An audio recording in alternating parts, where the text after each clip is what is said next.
Our next honoree, Mindy Grossman, is a 32-year veteran of the retail and apparel industries and serves as the Chief Executive Officer and a board member of HSN Inc. In this capacity, she oversees a $2.8 billion retail portfolio, which includes HSN, a leading interactive lifestyle network and retail destination, hsn.com, a top 10 trafficked e-commerce site, and Cornerstone Brands, a dynamic multi-channel retailer of lifestyle brands. She joined the company from Nike, where she served as global vice president and head of Nike's $4 billion apparel business from 2000 to 2006. In addition, she was responsible for the development and growth of Nike's global women's business and served as co-chair of their Women's Leadership Council. Before Nike, Ms. Grossman served as president and CEO of Polo Jeans Company from 95 to 2000 and held positions of increasing responsibility within the company prior to that. Ranked as one of the world's 100 most powerful women by Forbes magazine in 2009 and the proud mother of Lizzie, please join me in congratulating Mindy Grossman as a 2010 Outstanding Mother.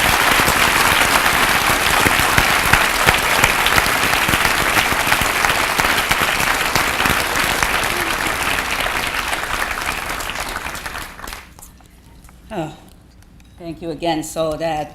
It's a lovely introduction, especially the part about Lizzie. I want to thank the Mother's Day Council for this very meaningful honor. It really will always have a special place in my heart. I'd also like to congratulate my co-honorees. You're to be admired for your unique talents, vision, and success, and like Maureen, I feel it's humbling to be in such company. To all of our HSN friends, who've supported me and have contributed so generously to this event. I can't believe how many of you are here today. I'm overwhelmed, so much that my earring's falling off. To my HSN family, you're just that, family, and your shared passion and support over the last years, and especially the past few months and weeks, have meant so much to me. But a very special thanks to Bill Brand, who worked so tirelessly to make this event a success. You are so much more than a tenacious, mischievous, and talented executive. You're a true friend and inspiration. Thank you. To my family, you mean more to me than life itself. And to our friends, I treasure you. Many of you may know that my receiving this award today is bittersweet. Just over 2 weeks ago, I lost both of my parents within 72 hours of one another. I want to accept this in honor of them, but in particular for my mom, Elaine. For those of you who don't know, I was adopted. My parents waited 12 years to get that phone call that they could bring home a daughter. My whole life, they let me know that I was special, that they wanted me over 1 million other children in the world, and that I could do anything and be anything that I wanted in life. It is the knowledge that I always had the true definition of unconditional love from my parents that has made me the person I am today. What they instilled in me was purpose and passion. I've never been afraid to take risks. I've had the courage of my convictions and have believed in myself enough to be willing to sacrifice the lure of short-term security for the unknown, and have had the passion and intellectual curiosity to see what life can offer. I always marveled that so many times over the years I was asked, have you ever wanted to find your real parents? My answer without hesitation was always, I already have. My mom could best be described as a fierce lioness when it came to her family. Woe is the person that would ever dare say a negative word about me. They would immediately be persona non grata. She lived for my brother and I, and then her grandchildren, who she adored. Her greatest joy was just to sit and stare at her children.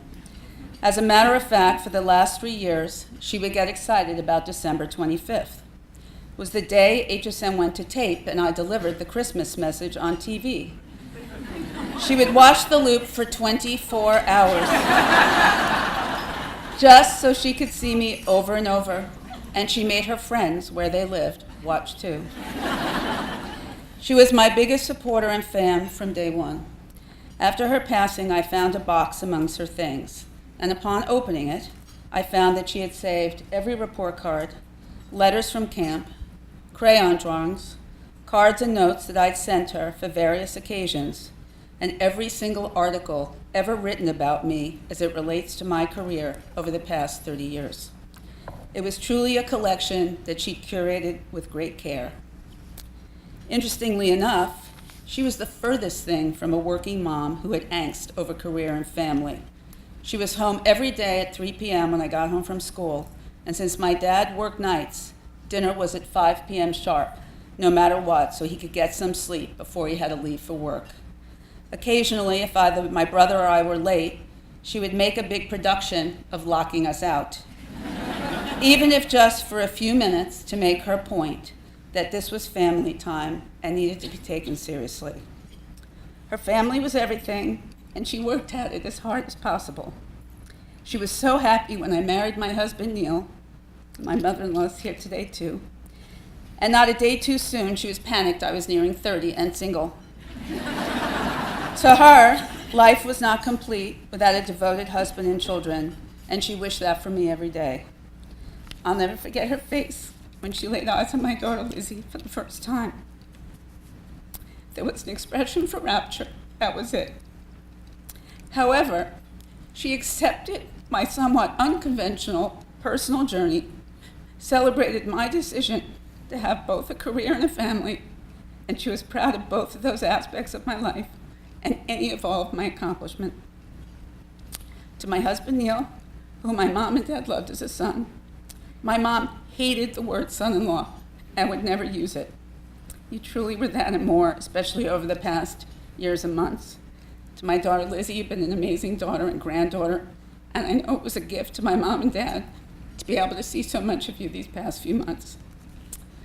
This is for you, Mom, and thank you for giving me the opportunity to be here today.